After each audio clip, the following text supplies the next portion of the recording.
దేవుడు మనకి ఇచ్చినటువంటి బైబిల్ గ్రంథంలో ప్రతి గ్రంథము అమూల్యమైనదే, ఎంతో శ్రేష్టమైనదే. దేవుని ఆలోచనల్ని, దేవుని ఉద్దేశాల్ని, మన పట్ల ఆయనకున్న చిత్తాన్ని, మన నుండి దేవుడు ఏం కోరుకుంటున్నాడో, ఎలా బ్రతకాలనుకుంటున్నాడో, మన సృష్టికర్త ఏమని ఆలోచిస్తున్నాడో అని మనకు తెలియజేసేటువంటి విషయాలు ఈ పరిశుద్ధ గ్రంథంలో ప్రతి పుస్తకంలోనూ మనం చూస్తూ ఉన్నాం. అలాగే జ్ఞానంగా, తెలివిగా సామెతలు అనేటువంటి గ్రంథం కూడా మనకి మనం సమాజంలో, కుటుంబంలో మాట్లాడేటప్పుడు, జీవించేటప్పుడు మనం ఎలా జీవించాలి, ఎలా మాట్లాడాలి, మనం దేవుని యొక్క పిల్లలుగా, దేవుని యొక్క భయభక్తులు కలిగిన వారిగా మనం ఎలా జీవించాలనేటువంటి అనేకమైన విషయాలు సామెతల గ్రంథంలో రాయబడ్డాయి. సామెతల గ్రంథాన్ని మనం చదివినప్పుడు చాలా విషయాలు మనం ప్రశ్నిస్తాయి, మనల్ని నిలదీస్తాయి,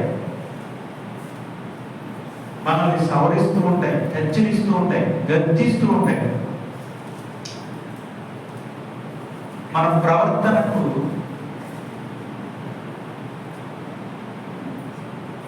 ఒక మార్గనిర్దేశకంగా ఉంటాయి. అటువంటి అమూల్యమైన మాటలను దేవుడు సామెతల గ్రంథంలో రాశారు. పాత నిబంధన గ్రంథంలో ఎక్కడ కనబడిన అనేకమైన మరి నూతన నిబంధన స్థాయికి తగ్గట్టుగా అనేకమైన దేవుని యొక్క ఆత్మీయమైన మాటలు సామెతల గ్రంథంలో కనిపిస్తూ ఉంటాయి. ఆ విషయాన్ని మనం మరి ఈరోజు దేవుని చిత్తం అంటే 4వ అధ్యాయం ఆలోచిద్దాం. ఎందుకంటే ఒక ఆరాధన కోడికలో 3వ అధ్యాయాన్ని మనం చదువుకుని ఆలోచించాం. అలాగే ఈరోజు ప్రభు చిత్తం అయితే 4వ అధ్యాయం చదువుకుని ఆలోచించాము. 4వ అధ్యాయంలో రాయబడినటువంటి మరి కొన్ని సంగతుల్ని, కొన్ని వచనాలను చదువుకొని ధ్యానిద్దాం. దయచేసి మీరందరూ కూడా మీ దగ్గర ఉన్న పరిశుద్ధ గ్రంథంలో సామెతలు అనే ఒక పుస్తకాన్ని ఓపెన్ చేసి 4వ అధ్యాయాన్ని తీసి నాతో కలిసి మరి చదవాల్సిందిగా కోరుతున్నాను. సామెతల గ్రంథము 4వ అధ్యాయము 1వ వచనం నుంచి చూద్దాం. కుమారులారా, తండ్రి ఉపదేశమును వినుడి. మీరు నేను చదువుతాను. కుమారులారా, తండ్రి ఉపదేశము వినుడి, మీరు వివేకమునందునట్లు ఆలకించుడి. నేను మీకు సతు ఉపదేశము చేసేదను, నా బోధను త్రోసివేయుడి. కుమారులారా అంటే దేవుని మాటలుగా మనం తీసుకుంటాం.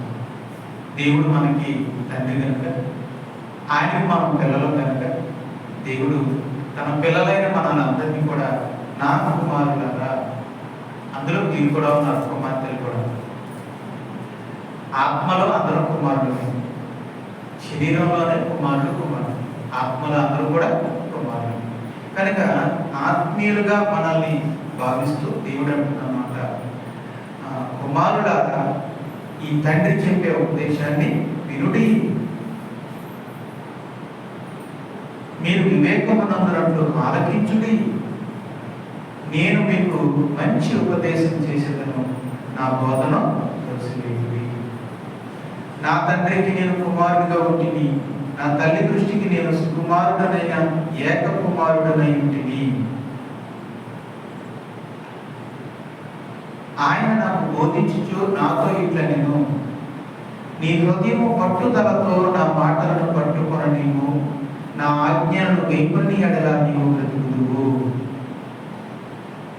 దేవుడు అంటున్నాడు, నేను మంచి ఉపదేశాన్ని చేస్తాను, నా బోధను త్రోసివేయకు, నా ఉపదేశాన్ని వినండి, ఆలకించండి. నీ హృదయము పట్టుదలతో నా మాటలను పట్టుకొన నీవు. చూడండి,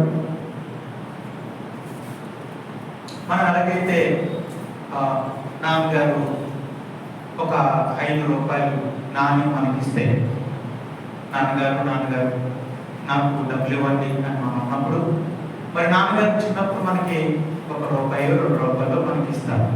అలా ఇచ్చినప్పుడు ఆ రూ. 2 మనం ఏం చేస్తాం? మనకి ఇవ్వగానే చేతిలో వేయగానే దాన్ని పట్టుకుంటాం, కింద పట్టుకోకుండా జాగ్రత్తగా పట్టుకుంటాం. మనకి ఒక తండ్రి ఒక డబ్బులు ఇస్తే వాటిని ఉదాహరణకి లేదంటే ఎవరైనా మనకి ఒక 1000 రూపాయలు నోటు మనకి ఇస్తే లేదా ఒక 10,000 రూపాయల కట్ట మన చేతిలో పెడితే మనం దాన్ని అలా పట్టుకొని జాగ్రత్తగా పట్టుకొని ఒడిసి పడతామో, అలాగే దేవుని మాటలను కూడా మనం మన హృదయంతో పట్టుకోవాలి. నా ఆజ్ఞలను గైకొని ఎడల నీవు బ్రతుకుదువు. మన హృదయంతో పట్టుకోవడం మనం నేర్చుకోవాలి. ఎవరైనా ఏదైనా ఇచ్చినప్పుడు మనం ఎలాగైతే పట్టుకొని దాన్ని ఒడిసి పట్టుకొని గట్టిగా పట్టుకొని జారిపోకుండా ఎలాగైతే మనం భద్రపరుచుకుంటున్నామో, అందుకే మనం జోబి కూడా కుట్టించుకున్నాం పడేసుకోకుండా ఉండడం కోసం.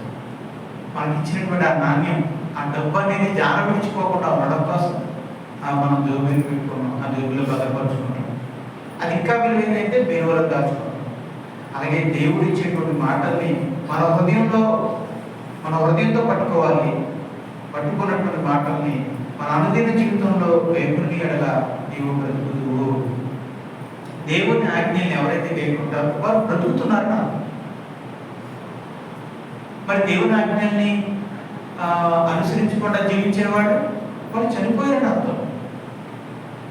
ఎవరు దేవుని ఆజ్ఞల్ని వేయకుంటున్నారో వారే దేవుని దృష్టిలో బ్రతుకుతున్నట్టు అర్థం. ఎవరైతే దేవుని ఆజ్ఞల్ని పక్కన పెట్టి వాళ్ళు ఇష్టానుసారంగా జీవిస్తున్నారు వాళ్ళందరూ కూడా బ్రతుకుతున్నట్టు కాదు దేవుని దృష్టిలో. దేవుని దృష్టిలో వాళ్ళందరూ కూడా మరణించినట్ట. దేవుని ఆజ్ఞల్ని లేకున్న వాళ్ళే దేవుని దృష్టిలో బ్రతుకున్నవాడు. జీవం అంటే ఆత్మలో జీవించడం. భౌతికంగా మనం అందరం ప్రాణం కలిగి ఉన్నాం. ఆజ్ఞలు లేకున్న వాళ్ళు జీవిస్తున్నారు, ఆజ్ఞలు లేకున్న వారు కూడా జీవిస్తున్నారు. కానీ దేవుని దృష్టిలో ఆత్మీయంగా ఎవరు బ్రతుకున్నట్టే, ఎవరైతే దేవుని ఆజ్ఞల ప్రకారంగా జీవిస్తున్నారో వాడు బ్రతుకున్నట్టు. ఎవరైతే దేవుని ఆజ్ఞను విడిచిపెట్టి లోకానుసారంగా జీవిస్తున్నారో వాడు చచ్చిపోయినట్టు దేవుని దృష్టిలో. తండ్రి అంటాడు చూడండి, ఇద్దరు పిల్లల్లో ఒక బాబు చాలా దుష్టమైన పని చేశాడు. అప్పుడు ఆ తండ్రి ఏమని చెప్తాడంటే, ఇంకా నా ఇంట్లో నువ్వు రావడానికి వీలేదు, నా దృష్టిలో నువ్వు చచ్చిపోయినట్టు, నా దృష్టిలో నువ్వు చచ్చిపోయావు, నాకు పెద్ద కొడుకే లేడనుకుంటాను, చచ్చిపోయాడు అనుకుంటాను, ఉన్న ఈ చిన్న కొడుకే బతుకున్న కొడుకు అనుకుంటాను, వీడేనా కొడుకు అనుకుంటాను, ఒక్కడే పుట్టాడు అనుకుంటాను అంటాడు. అలా అప్పుడు ఈ తండ్రి దృష్టిలో ఆ పనికిమాల పని చేసిన పెద్ద కుమారుడు చచ్చిపోయినట్టే, ఉన్న ఒక కుమారుడే తన దృష్టిలో బతుకున్నట్టే. అలాగే దేవుని ఆజ్ఞలు ఎవరైతే దేవుని ఆజ్ఞల ప్రకారం ఎవరైతే జీవిస్తున్నారో వారే దేవుని దృష్టిలో బ్రతుకున్నారు. దేవుని ఆజ్ఞల్ని అతిక్రమించి లోకంలో పాపం చేస్తూ జీవిస్తున్నారో వాడు దేవుని దృష్టిలో చచ్చిపోయినట్లే. 5వ వచనం, జ్ఞానము సంపాదించుకొనుము, బుద్ధి సంపాదించుకొనుము, నా నోటి మాటలను మరువకుము, వాటి నుండి తొలగిపోకుము. జ్ఞానాన్ని సంపాదించుకోవాలి, బుద్ధిని సంపాదించుకోవాలి. మనం ఈ భూమి మీద ఉన్నప్పుడు కేవలం బ్రతకడానికి, జీవించడానికి, మన అవసరమైన వస్తువులు కొనుక్కోవడానికి మనం ధనాన్ని సంపాదించుకుంటాం. అలాగే ఆత్మీయంగా బ్రతకడానికి, తెలివిగా ఈ లోకంలో జీవించడానికి మరి మనకి జ్ఞానం కావాలి, బుద్ధి కావాలి. ఆ బుద్ధిని, జ్ఞానాన్ని మనం సంపాదించుకోవాలి. మరి డబ్బులు సంపాదించుకోవాలంటే పనికి వెళ్ళాలి, ఉద్యోగానికి వెళ్ళాలి, వ్యాపారం చేయాలి. మరి బుద్ధి, జ్ఞానం అనేది ఎలా సంపాదించుకుంటాం? బుద్ధి జ్ఞానంలో సర్వ సంపదలు క్రీస్తునందు గుప్తమై ఉన్నది కనుక క్రీస్తు దగ్గరికి వెళ్ళి మనం సంపాదించుకోవాలి. కేవలం బైబిల్ చదివితే వస్తుంది. రెండో విషయం, కేవలం బైబిల్ చదివేస్తే వచ్చి ప్రార్థించాలి, బ్రతిమాలుకోవాలి. దేవుడి వాక్యాన్ని వినడం వల్ల, దేవుడి వాక్యం చదవడం వల్ల, ధ్యానించడం వల్ల వస్తారు. ధ్యానించడం వల్ల వార్తా పేపర్ చదివినట్టుగా చదువుకుంటూ వెళ్ళిపోతే మనకి బుద్ధి రాదు, జ్ఞానం రాదు. వాక్యాన్ని చదివింది కొంచెమైనా ధ్యానించాలి. ధ్యానిస్తేనే ఆ సంపాదన అనేది వస్తుంది. రెండవదిగా ఎవరైనా బుద్ధి జ్ఞానాన్ని ప్రకటించినప్పుడు వినాలి, విన్నప్పుడైనా వస్తుంది. మూడవదిగా బుద్ధి జ్ఞానముల సర్వసంపదలు ఆయన అంతే ఉన్నాయి కనుక నన్ను జ్ఞానం అడుగు వారికి, నన్ను అడుగు వారికి కాదనగా ఇస్తానన్నాడు కనుక మీలో జ్ఞానం పొందుగా ఉన్నాడని దేవుడిని అడగమన్నాడు కనుక ఆ జ్ఞానం కొరకు, బుద్ధి కొరకు ప్రతిదినము దేవుడికి మనం ప్రార్థన చేస్తూ అడగాలి. బుద్ధిని జ్ఞానమును సంపాదించుకును. నా నోటి మాటల్ని మరువకుము, వాటి నుండి తొలగిపో. దేవుడు అంటున్నాడు, నా నోటి మాటల్ని మరవకు. మరి మర్చిపోతున్నాం. మరి ఇంట్లో మనందరం కూడా చాలా మంది అదే ప్రార్థన చేసాం. భారం కలిగి అదే కదా మనం ప్రార్థన చేస్తున్నాం. చాలా మంది ప్రార్థన చేయడం ఒక అంశం ఏంటి తెలుసా? ప్రభువా, ఇక్కడ ఎంతో విలువైన మాటలు మేము వింటున్నాం, కానీ ఇంటికి వెళ్ళగానే అంతా మర్చిపోతున్నాం. మర్చిపోవడం మనకున్న సమస్య అన్నమాట. మనం నిజాయితీగా ఒప్పుకోగలిగితే, మనం అందరం కూడా నిజాయితీగా ఒప్పుకోగలిగితే, మనందరిలో ఉన్నటువంటి ఒక లోపం, ఒక సమస్య ఏంటంటే మర్చిపోతున్నాం. దేవుని సన్నిధిలో, సంఘములో దేవుని వాక్యాన్ని విన్నప్పుడు ఆ మాటలతో మనం జీవింపబడుతున్నాం. ఇలా జీవించాలి, ఇలా ప్రార్థించాలి, ఇలా వాక్యం చదవాలి, ఇలా నా భార్యతో, నా బిడ్డలతో ఇలా ఉండాలి అని మనం ప్రోత్సహించబడుతున్నాం. కానీ ఇంటికి వెళ్ళగానే ఆ విషయాలన్నీ కూడా మనం మరి కొన్ని రోజుల్లోనే లేదా కొన్ని గంటల్లోనే మనం అదంతా మర్చిపోతూ ఉన్నాం. మనకున్న యథార్థమైనటువంటి సమస్య. కానీ దేవుడు ఏమంటాడంటే, నా నోటి మాటల్ని మరొకము. ఇక్కడ విన్న మాటల్ని ఇంటికి వెళ్ళిన మరొకు, డ్యూటీకి వెళ్ళిన మరొకు, పనికి వెళ్ళిన మరొకు, చదువుకోవడానికి వెళ్ళిన మరొకు, అక్కడ కూడా జ్ఞాపకం చేసుకో అంటారు.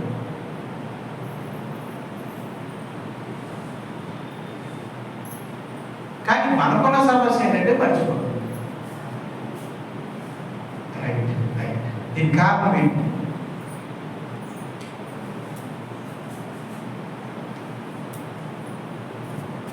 ఎందుకు మర్చిపోతున్నాం?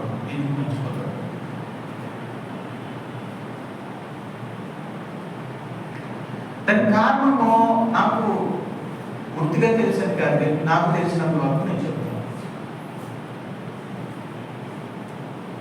మనం ఇక్కడికి రాగానే మనం ఏమనుకుంటాం, ఆ వాక్యాలు చూడగానే, దేవుని పిల్లలందరినీ చూడగానే, నన్ను చూడగానే, సహోదరులను చూడగానే మనం అందరూ కూడా ఆత్మీయంగా మనకుంటాం.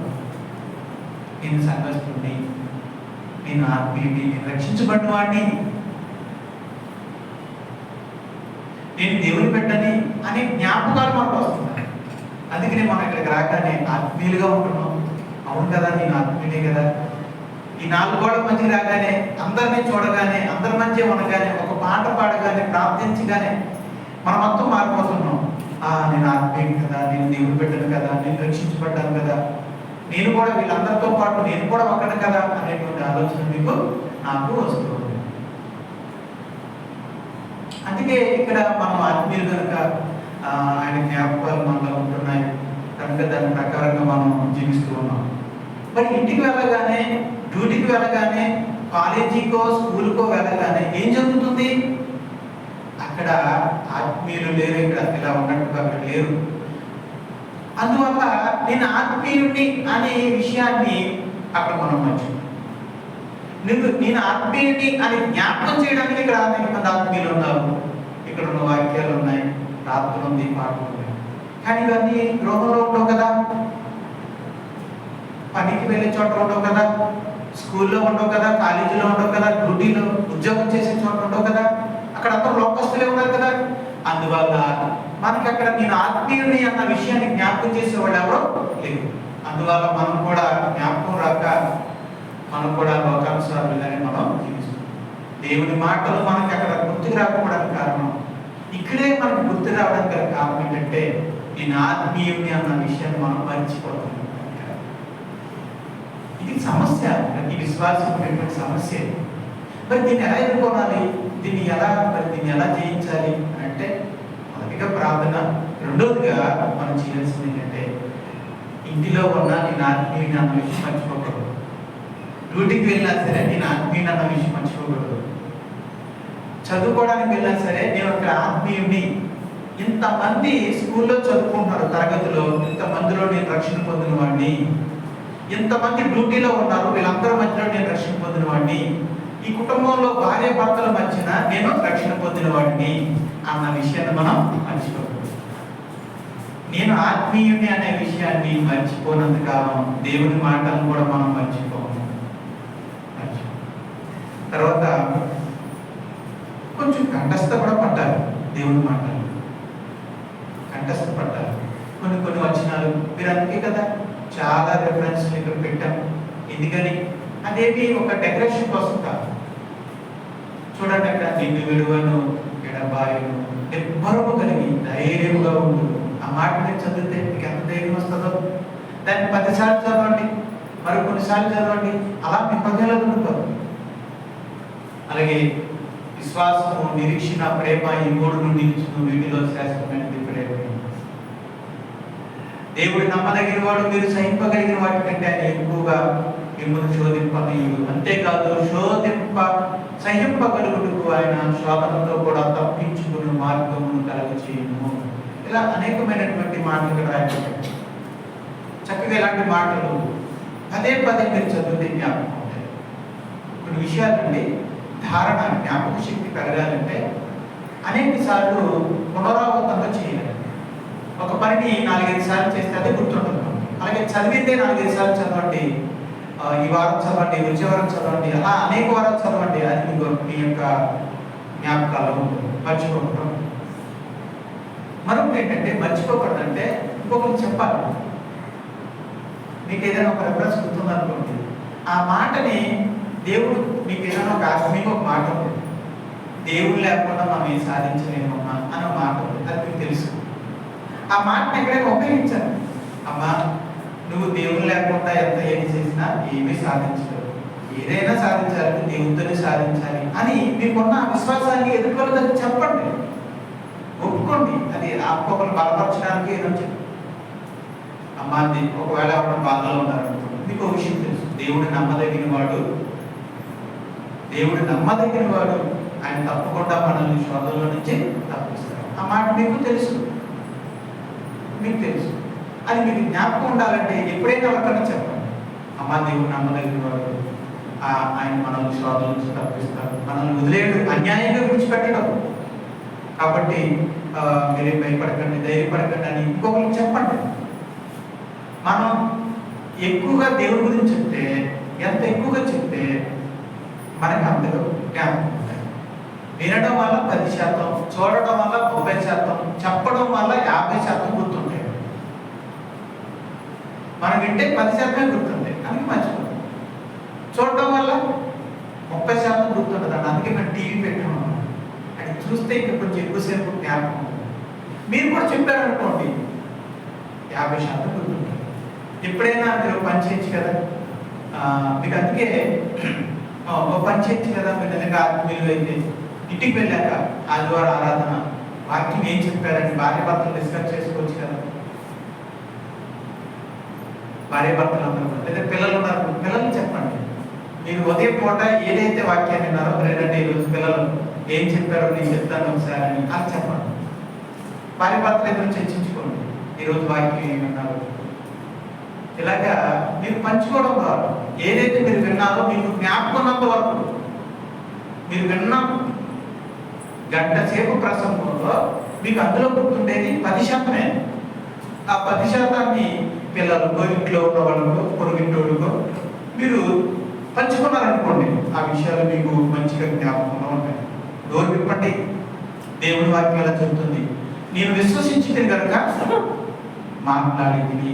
చెప్పండి, నేను విశ్వసించింది కనుక మాట్లాడేది అంటే బైబిల్ చెప్తుంది, విశ్వసించావు కనుక మాట్లాడు. మాట్లాడితేనే జ్ఞాపకం. నా నోటి మాటలను మరొకరు వాటి నుండి తొలగిపోవద్దు అని బైబిల్ చెప్తుంది. కానీ వాస్తవంగా మనం చూస్తే మరి తొలగిపోతూ ఉన్నాం. కొన్ని సమయాల్లో మనం తొలగిపోవట్లేదా? ఆయన మాటల నుంచి మనం తొలగిపోకమని దేవుడు అంటున్నాడు. నిజమే, కానీ మరి తొలగిపోతూ ఉన్నాం. అనేక విషయాల్లో మనం తొలగిపోతూ ఉన్నాం. కాబట్టి మనం ఈ విషయంలో మనం ప్రార్థన చేయాలి. ప్రభువా, నీ వాక్యమునే కీర్తనకారుడైన దావీదు అంటున్నాడు, ప్రభువా నీ మార్గములో నడిచినట్లు నా అడుగును స్థిరపరచు, నీ త్రోవలో నీ ఆజ్ఞల గుండా నేను స్థిరంగా నడిచినట్లు నాకు సహాయం చేయి అని. తొలగిపోవడం అనేది చాలా మందికి ఉన్న సమస్య. కాబట్టి ఆ సమస్య విషయంలో ప్రార్థన చేయాలి. ప్రభువా నేను తొలగిపోతున్నాను, నన్ను క్షమించు, నేను తొలగిపోకుండా ఉండడానికి నాకు సహాయం చేయ ప్రభావం మనం ప్రార్థిస్తూ ఉండాలి. 4:4 జ్ఞానమును విడువకు విడిని ఎడల అది నిన్ను కాపాడును, దాన్ని ప్రేమించిన ఎడల అది నిన్ను రక్షించు.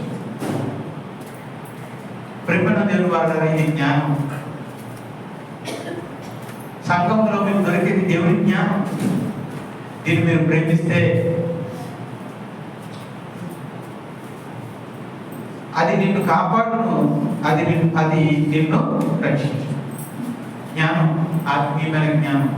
ఇప్పుడు ఆత్మీయ క్రీస్తు సంఘంలో మీకు ఇస్తున్న ఆత్మీయ జ్ఞానం. ఈ ఆత్మీయ జ్ఞానాన్ని మీరు విలువగా పట్టుకుంటే ఆ జ్ఞానం మిమ్మల్ని కాపాడుతుంది, అది మిమ్మల్ని రక్షిస్తుంది.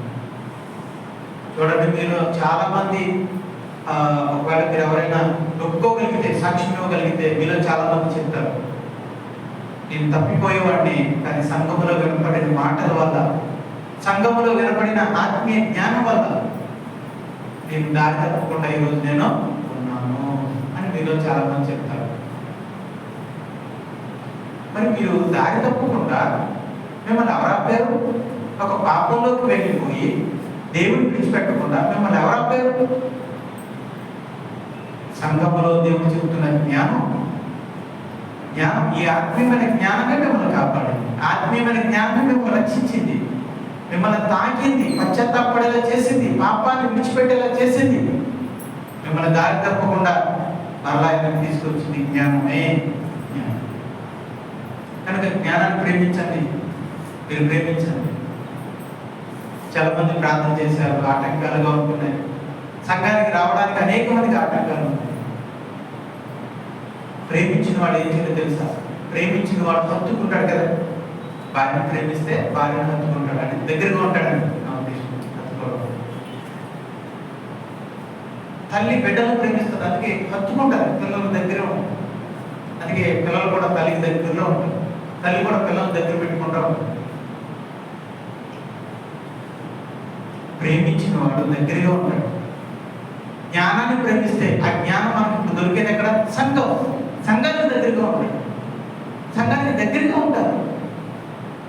ప్రేమించడం అంటే నిజంగా ప్రేమించడం అనేది హృదయానికి సంబంధించిన విషయం. అది ప్రేమ అనేది హృదయంలో ఉంటుంది. కానీ ప్రేమించిన వాడు ఏం చేస్తాడంటే జ్ఞానం దొరికే చోట దగ్గరగా ఉంటాడు. ఇప్పుడు ఉదాహరణకి ఇలా అంటున్నాను ఏమనుకోదు, ఉదాహరణ కోసం చెప్తున్నాను. కొంతమందికి మందంటే ఇష్టం, మందంటే ప్రేమ. భార్య బిడ్డలు కూడా పెట్టకుండా ఆ డబ్బులు తీసుకెళ్ళి మందు షాపులో పెడుతున్నారంటే భార్య బిడ్డల మీద కూడా లేని ప్రేమ ఎవరి మీద ఉందని? మందు షాప్ మీద, మందు మీద ఉందనా? ఇప్పుడు అంతలా ప్రేమిస్తున్న ఈయన రోజు పొద్దున్నే 4 గంటలకి లేకపోతే ఎక్కడ ఉంటాడు? మధ్యాహ్నం భోజనం చేసేదానికి ఎక్కడ ఉంటాడు? మెట్ట మధ్యాహ్నం 4 గంటలకు ఎక్కడ ఉంటాడు? మరి రాత్రి పూట 7 గంటలకు ఎక్కడ ఉంటాడు? అక్కడ ఉంటాడు. తరచుగా వెళ్తూ ఉంటాడు, రోజు 4 గంటలు దర్శిస్తూ ఉంటాడు. ఎందుకంటే ఈ హ్యాస్ లవ్, ఆయన ప్రేమ ఉంది దాని మీద. ఆ ప్రేమ భార్య మీద కూడా లేదు, భర్త మీద, పిల్లల మీద కూడా లేదు.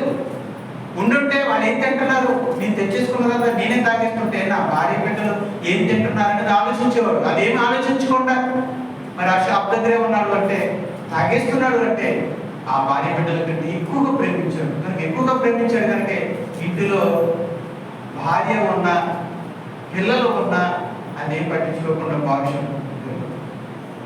ప్రేమించిన వాడు దగ్గరగా ఉంటాడు. ఇక భార్యను ప్రేమించినాడు ఇక ఇంటి బయటికి వెళ్ళరా బాబు అన్న కూడా వెళ్ళాడు, ఇంట్లోనే ఉంటాడు. పిల్లలు ప్రేమించిన వాడు పిల్లలతోనే ఉంటాడు. అలాగే జ్ఞానాన్ని ప్రేమించినాడు ఎక్కడ ఉంటాడు చెప్పండి? ఎక్కడ జ్ఞానం జరుగుతుందో జ్ఞానానికి నిలయం ఎవరు? క్రీస్తు. ఆ క్రీస్తుకు సంఘమే శరీరం. ఆ శరీరంలో జ్ఞానం దొరుకుతుంది.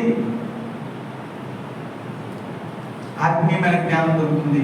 కనుక సంఘానికి దగ్గరగా ఉంటారు. సంఘానికి దగ్గరగా ఉండడం చాలా మంచిది.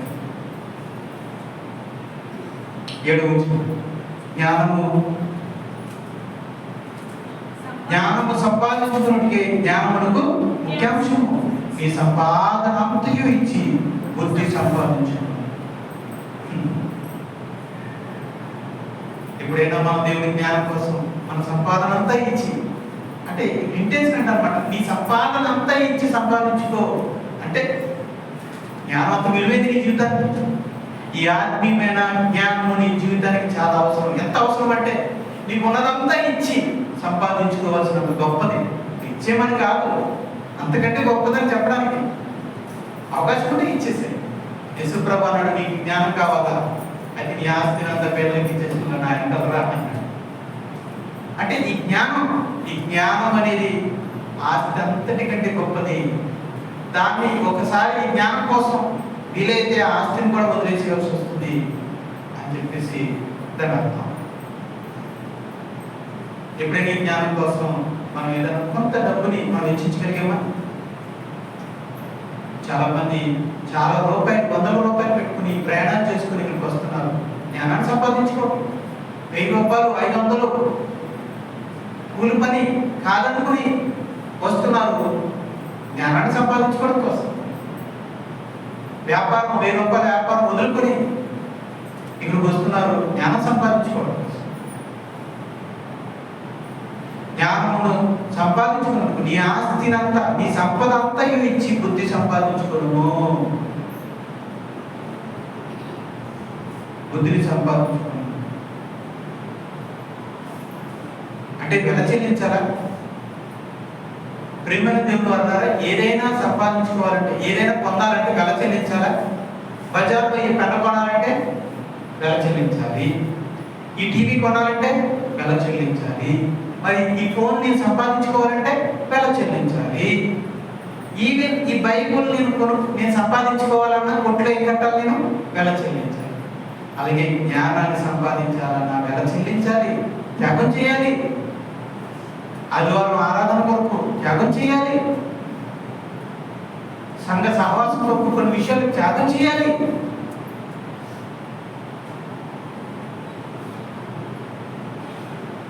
ఈ సమయంలో నేను మాట్లాడు అలానే దేవుడు మీరు అదంతా వదిలేసి వచ్చినందుకు, జ్ఞానాన్ని సంపాదించడం కోసం మీరు ఏదైతే వదులుకున్నారో దాన్ని ఆచరిస్తున్నారు.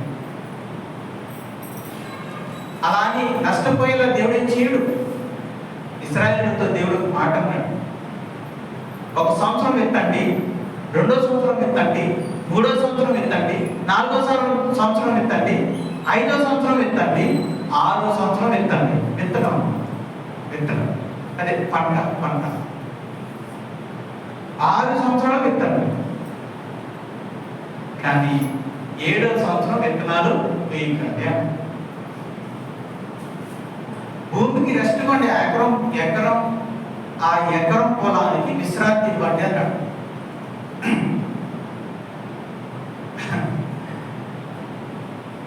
మొదటి సంవత్సరం పంట,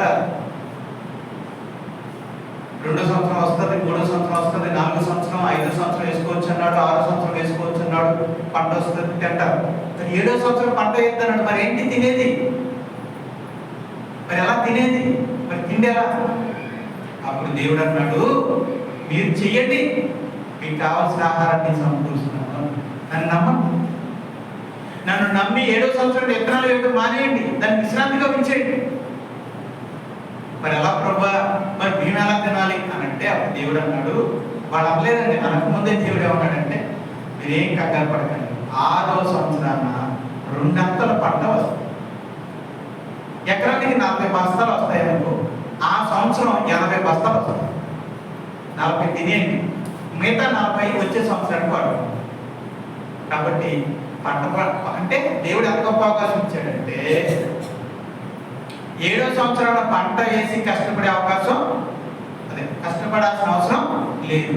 కానీ కష్టపడకుండానే కూర్చుని తినే అవకాశాన్ని దేవుడు ఇచ్చాడు. అవును కదా? మరి 3వ సంవత్సరం మరి లేట్ అయిపోతుంది కదా. మరి 3వ సంవత్సరానికి ఏం తింటారు? మళ్ళీ ఒకటో సంవత్సరం విత్తనాలు వేయాలి. మరి విత్తనాలు వేసారంటే మరి అప్పుడు మరి అయిపోతాయి కదా, అప్పుడు బియ్యం ఉండవు కదా. మొదటి సంవత్సరం వేసాడు అనుకోండి, రెండో సంవత్సరానికి పనికి వస్తాయి. రెండో సంవత్సరం వేసాడు అనుకోండి, మూడో సంవత్సరానికి పనికి వస్తాయి. మరి ఏడో సంవత్సరానికి విత్తనాలు వేయకపోతే మరి ఎలాగప్పుడు మరి ఎలా అప్పుడు దేవుడే ఉన్నాడండి. దాని గురించి కూడా కంగారు.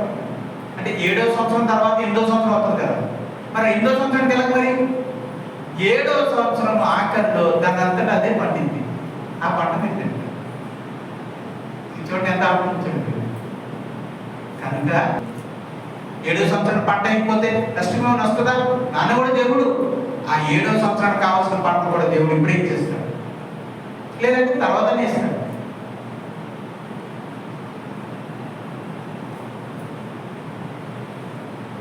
ఎనిమిదో వచనం, దాన్ని గొప్ప చేసిన ఎడల అది నిన్ను హెచ్చించును.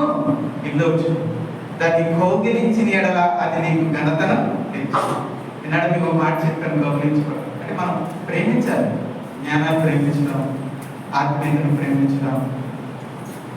చూడండి, ఈరోజు మీరు మనలో ఎంతో కొంత ప్రేమ ఉంది కనుక చూడండి, పరిగెత్తుకుంటే ఎక్కడెక్కడి నుంచో వచ్చారు మీరు అందరూ కూడా.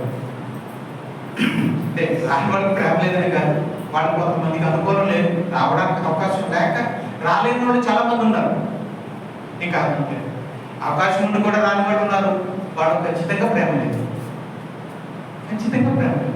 అవకాశం ఉండి కూడా రాని వారికి ప్రేమ లేదు. అవకాశం లేక రాని వాళ్ళు ఉన్నారు చాలా మంది, వాళ్ళ ప్రేమ ఉంది కానీ అవకాశం లేదు. మరి వచ్చిన వాళ్ళు అవకాశం ఉంది, రాగలిగారు. ప్రేమ ఎంతో కొంత ఉందనే మనం నమ్మాలి. ఎంతో కొంత నా ప్రేమ లేకపోతే రాలేదు అని మీరు దేన్ని ప్రేమిస్తున్నారు? సహవాసాన్ని ప్రేమిస్తున్నారు, ఆత్మీయతను ప్రేమిస్తున్నారు, జ్ఞానాన్ని ప్రేమిస్తున్నారు, మీ ఆత్మ అభివృద్ధి చెందాలని మీరు కోరుకుంటున్నారు, దాన్ని కౌగిలించుకుంటున్నారు. దాన్ని గొప్ప చేసిన ఎడల అది నేను హెచ్చించును. ప్రేమను దేవుని వల్ల ఈ జ్ఞానాన్ని మీరు గొప్పగా మీ జీవితంలో గొప్ప చేస్తున్నారా? మీ జీవితంలో ఏది గొప్ప? దాన్ని గొప్ప చేసిన ఎడల, దాన్ని గొప్ప చేసిన ఎడల అంటే ఈ ఆత్మీయ జ్ఞానాన్ని మీ జీవితంలో గొప్ప చేస్తే గొప్పదిగా ఉందా? మీ జీవితంలో ఏది గొప్ప? మీ జీవితంలో మీరు దేన్ని గొప్పేస్తున్నారు? మీ జీవితంలో దేవుడి జ్ఞానం, ఆత్మీయత గొప్ప అయితే అది మిమ్మల్ని హెచ్చిస్తుంది.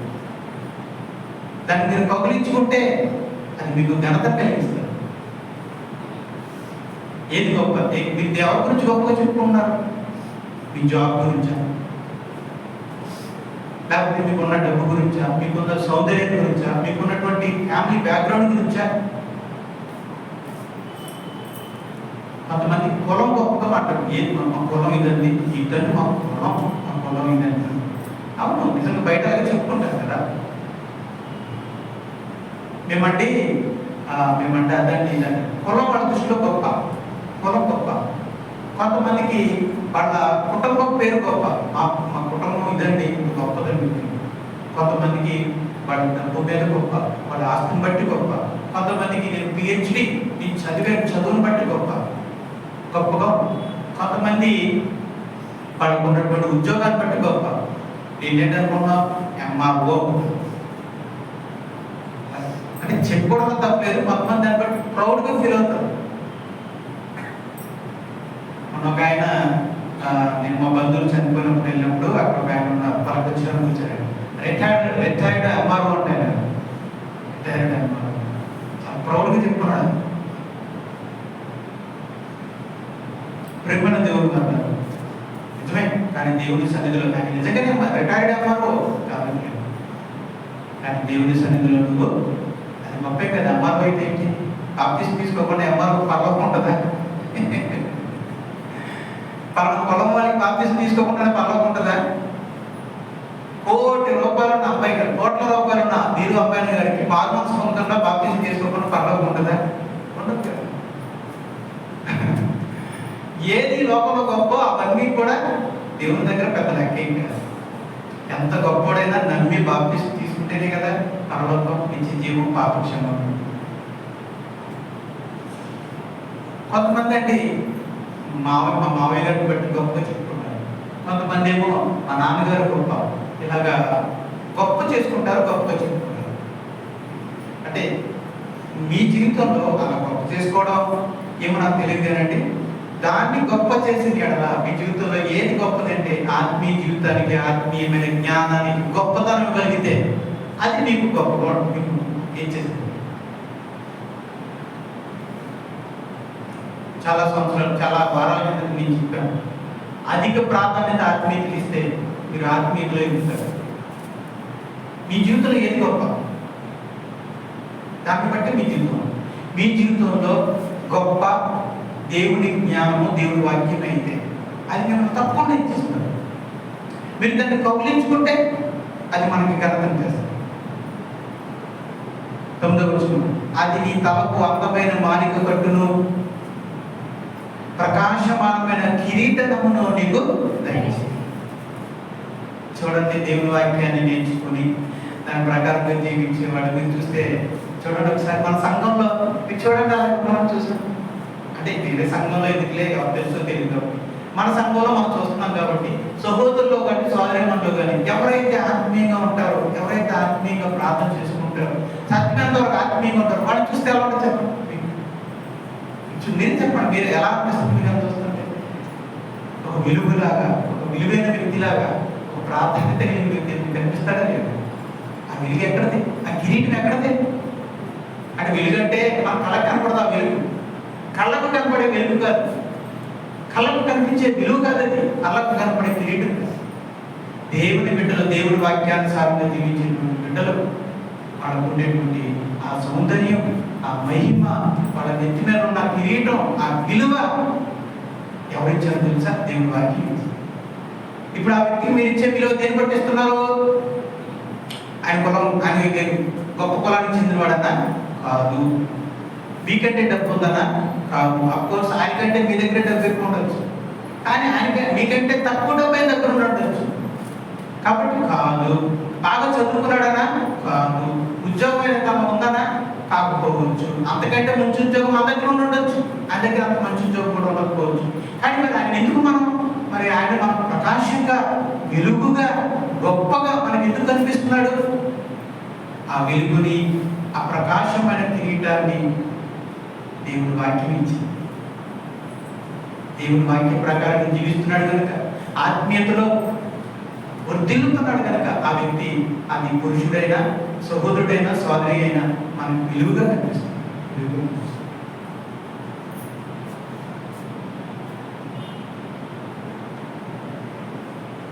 నా కుమారుడా, 10వ వచనం, నా కుమారుడా నీవు ఆలకించి నా మాటలను అంగీకరించిన ఎడల నీవు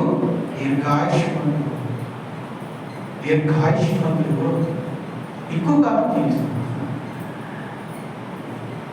ఎవరైతే దేవుని మాటలు ఆలకించి అంగీకరిస్తారో వాడు దీర్ఘాయుష్మంతులు, ఎక్కువ కాలం జీవిస్తారు.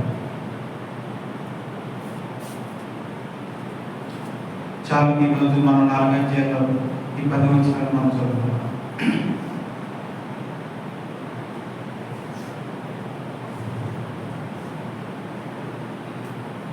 ఒకసారి 10 వచనాలు చదువుకుని మనం కుమారులారా, తండ్రి ఉపదేశము వినుడి, మీరు వివేకమునందునట్లు ఆలకించుడి. నేను మీకు సదుపదేశము చేసేదను, నా బోధన త్రోసివేయుడి. నా తండ్రికి నేను కుమారుడిగా ఉంటిని, నా తల్లి దృష్టికి నేను సుకుమారుడనైన ఏకకుమారుడుగా ఉంటిని. ఆయన నాకు బోధించుచు నాతో ఇట్లా, నేను నీ హృదయము పట్టుదలతో నా మాటల్ని పట్టుకుని నీవు నా ఆజ్ఞల్ని గైకొని ఎడల నీవు బ్రతుకుదువు. జ్ఞానము సంపాదించుకొనుము, బుద్ధి సంపాదించుకొనుము. నా నోటి మాటలను మరువకము, వాటి నుండి తొలగిపోకము. జ్ఞానమును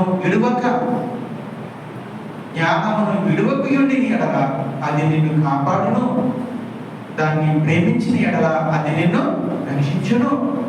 జ్ఞానము సంపాదించుకుని జ్ఞానమునకు ముఖ్యాంశం. నీ సంపాదన అంతయు ఇచ్చి బుద్ధి సంపాదించుకొనుము. దాన్ని గొప్ప చేసిన ఎడల అది నిన్ను హెచ్చించును. దాన్ని కౌగిలించిన ఎడల అది నీకు ఘనతను తెచ్చును. అది నీ తలకు అందమైన మాలిక కట్టును, ప్రకాశమానమైన కిరీటమును నీకు దయచేయు. నా కుమారుడా, నీవు ఆలకించి నా మాటను అంగీకరించిన ఎడల నీవు దీర్ఘాయుష్మంతుడవు. ఇది దేవుడు ఈరోజు మనకి ఇచ్చినటువంటి మాటలు. ఈ మాటలు మన జీవితంలో దీవించబడును గాక, ఆశీర్వదించబడును గాక, మన అనుదిన జీవితంలో ఫలించును గాక. ఒక మాట నేను అడుగుతాను, జవాబు చెప్పండి. దాన్ని గొప్ప చేసిన ఎడలా అది నీ హెచ్చించును, దాన్ని గౌరవించిన ఎడలా అది నీ ఘనత తెచ్చును. అది నీ తలకు అందమైన మాలిక కట్టును, ప్రకాశమానమైన కిరీటమును దయచేయును. నిజంగా ఆత్మీయంగా వర్ధిల్లిన వారిని చూస్తే మీకు అలా అనిపిస్తుందా లేదా? నిజానికి నేను అన్నానా, లేకపోతే నిజంగానే మీకు అనుభూతి కలిగిందా? ఒకసారి చెప్పండి అమ్మా. అంటే మనకంటే అంత ఆస్తి లేకపోయినా, చదువు లేకపోయినా, ఉద్యోగం లేకపోయిన వ్యక్తి అయినా సరే, అతను మనకంటే ఆత్మీయంగా వర్ధిల్లిన వ్యక్తి అయితే అతను చూస్తే మనకు విలువగా ఉంటాడా లేదా? అంటే మేము అందుకు పరీక్షించుకుందాం. సరే, అంటే నా మాట అబద్ధం కాదు, నిజమే. ప్రార్థన అంటే దేవుడి మాట కూడా అబద్ధం కాదు, నిజమే. ఎవరైతే దేవుడి వాక్యానికి ప్రాధాన్యత ఇస్తారో వాళ్ళు ప్రకాశమానమైన కిరీటాన్ని కలిగిన వారిగా ఉంటారనమాట. ఓకే, మేము స్తోత్రం ప్రార్థన చేసుకుంటాం.